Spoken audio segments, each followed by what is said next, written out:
Beyond the Hype, a fashion lifestyle tech podcast. Presented by Stephanie Williams and Greg Lewis. Hey everyone, and welcome. Get ready, because today we're taking a deep dive into something that's about to totally shake up the fashion world. It really is, and we're talking about digital product passports, DPPs for short. DPPs? Yeah. Okay, so not like virtual outfits for, the metaverse or anything? No. We're talking about bringing real-world fashion into the digital age, like giving your favorite jeans a brain. Okay, now that's an image. It is. The goal here is to make the fashion industry more transparent and sustainable. Which is awesome, but how did this whole digital passport thing even get started? Well, the European Union, they've got this new regulation called the Ecodesign for Sustainable Products Regulation, or ESPR. And hold on to your hats, because by 2030, it's going to make these digital product passports mandatory for anything sold in the EU.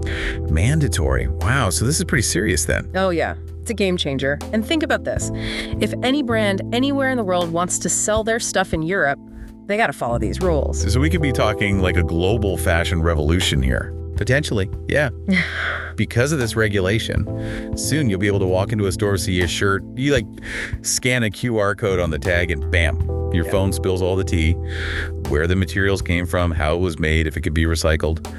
The whole 9 yards. That's pretty amazing. I mean, last week I was trying to decipher a care label that looked like it was written in ancient Greek. More information, please. Exactly. It's all about bringing a whole new level of transparency to the fashion industry. Yeah. Right now, consumers are often left in the dark about, a garment's journey.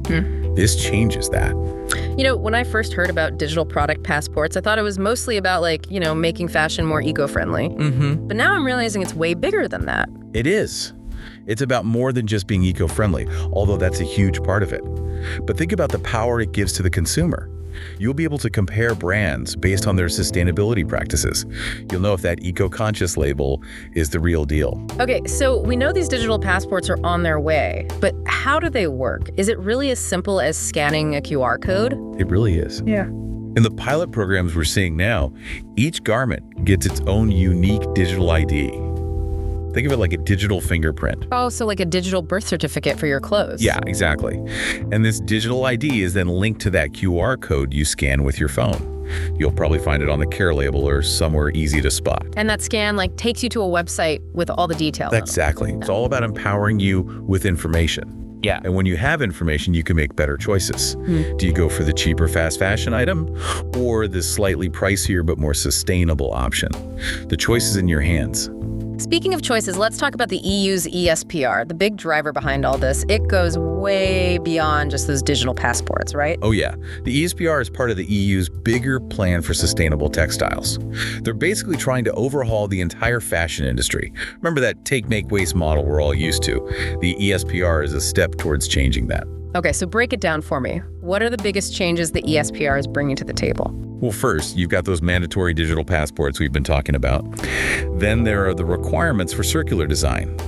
Basically, clothes need to be made to last longer, be easier to repair, and be recyclable at the end of their life. Which makes sense. I mean, how many times have you tossed out a shirt because a button fell off and you just couldn't be bothered to sew it back on? Right.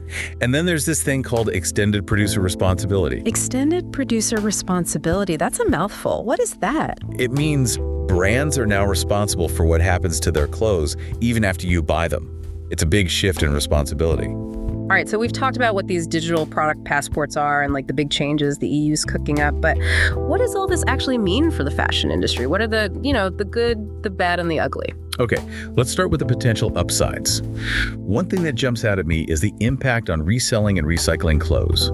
Imagine, you scan a garment's QR code and boom, you instantly know its resale value, or if it can even be recycled in your area. No more guessing games. Yeah. You know exactly what you're getting, whether you're buying or selling. Right. It's all about building a more circular economy in fashion, moving away from that wear it once and toss it mentality. Okay, so that's a win for consumers and the planet. But what about the brands themselves? Isn't this a logistical nightmare for them? Well, it might seem that way at first, but here's the thing. Brands are always trying to figure out how to appeal to consumers who are increasingly eco-conscious. Right. Everyone wants to be the good guy, but how do you actually prove it? Exactly. That's where DPPs come in. They give brands a way to showcase their sustainability efforts. And And that kind of transparency, it builds trust with consumers. So it's not just about following the rules, it's a way to stand out from the crowd. Absolutely. And think about the efficiency. Imagine having all this product data at your fingertips. It can streamline compliance reporting. It's a win for brands in a lot of ways. Okay, I'm starting to see the upside.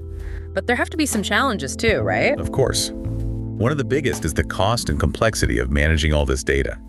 Especially for smaller brands. You've got suppliers, manufacturers, subcontractors all involved in making one garment, getting everyone on board and making sure the data is accurate across the whole supply chain. That's no small feat. It sounds like a logistical nightmare, especially for brands that are already operating on thin margins. It's a real concern. And that's where technology comes in. Things like blockchain could be a game changer here. Hold on, blockchain. Isn't that the cryptocurrency thing? What does that have to do with clothes? Well, blockchain is basically a digital ledger that's incredibly secure and transparent.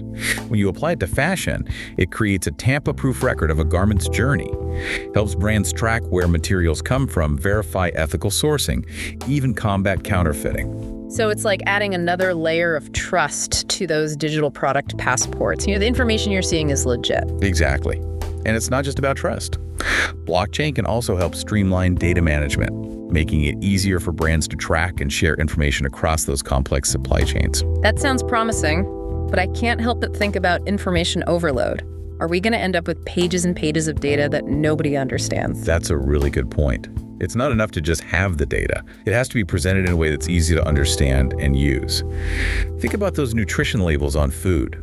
They break down complex information into bite-sized pieces so you can make healthier choices. So we need like a sustainability label for our clothes. Exactly. Maybe a simple rating system or some clear icons that highlight key sustainability features. It needs to be standardized across the industry so consumers can compare brands easily. Okay, so let's say we solve the information overload problem. What do brands actually need to do to get ready for all this? We've got a few years before the ESPR kicks in, but it sounds like they need to start moving now. You're right, the clock is ticking. The first step is to assess their readiness. Do a deep dive into their supply chain, find any gaps in their data, and traceability systems figure out what information they're missing. So take a good hard look in the mirror. Exactly, and then invest in the right technology. We talked about blockchain, but there are also tools like enterprise resource planning or ERP systems. Those can help manage all this product data. And I'm guessing collaboration is going to be key too, right? Absolutely. Brands need to work closely with their suppliers, manufacturers, even those third-party providers, make sure everyone's on the same page and working toward the same goals. Because no matter how amazing your tech is, if you're not all singing from the same hymn sheet, it's not going to work. Love that analogy. And let's not forget about educating internal teams. This isn't just an IT project. It's a company-wide shift in mindset. You're talking about a cultural shift. Yes. And finally, brands need to engage their consumers. Use these DPPs as a chance to build trust and loyalty by being open and transparent about their sustainability journey. So it's not just about checking boxes, it's about building a deeper connection with your audience. Precisely. There's a quote from Andrew Gazene, the founder of Nobody's Child, that I think sums it up perfectly. There's a stake in the ground, now the clock starts ticking. Powerful stuff. It's a reminder that the fashion industry is on the verge of a massive transformation, and those who get on board early are going to be the ones who come out on top. All right, so we've covered like a ton of ground here. What these digital product passports are, how they work, the good, the bad, the challenges. Yeah, we even talked about how things like blockchain can, really help ensure that data security and transparency. Right, but before we wrap up, I want to circle back to something you mentioned earlier, extended producer responsibility. It's a pretty radical concept when you think about it. It is. It basically means brands are on the hook for the entire life of their products, not just until you buy them. So no more washing their hands of it once you leave the store with your new jeans. Exactly. They're responsible for what happens to those jeans even after you're done with them. Resale, recycling, landfill, the whole shebang. Wow. That's a heavy responsibility. But how does it actually work in practice? Well, there are a few different models being explored. Some brands are creating take-back programs, offering incentives for people to return their old clothes. Okay. Another approach is deposit schemes. You pay a little extra when you buy something, and you get it back when you return it for recycling. Oh, like that bottle deposit thing they have in some states? Pay a little extra up front, but you get rewarded for doing the right thing. Yeah, exactly.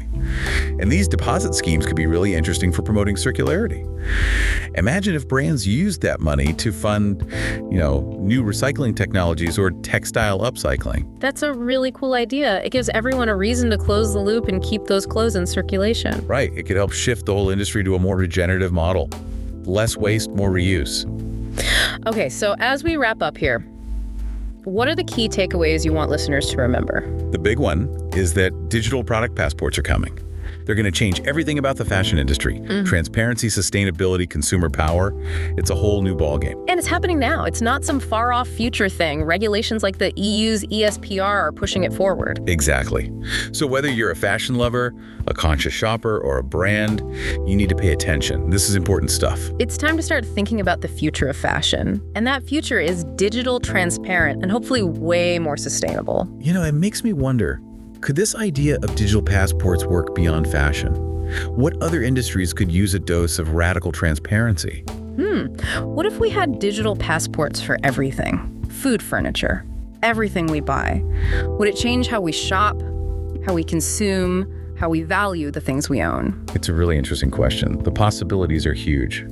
Maybe this is just the start of something much bigger, a move toward a more informed and connected world. And on that note, that's the end of today's deep dive into digital product passports. Thanks for joining us. Don't forget to keep an eye out for those QR codes. The digital revolution is already here. Beyond the Hype, a fashion lifestyle tech podcast.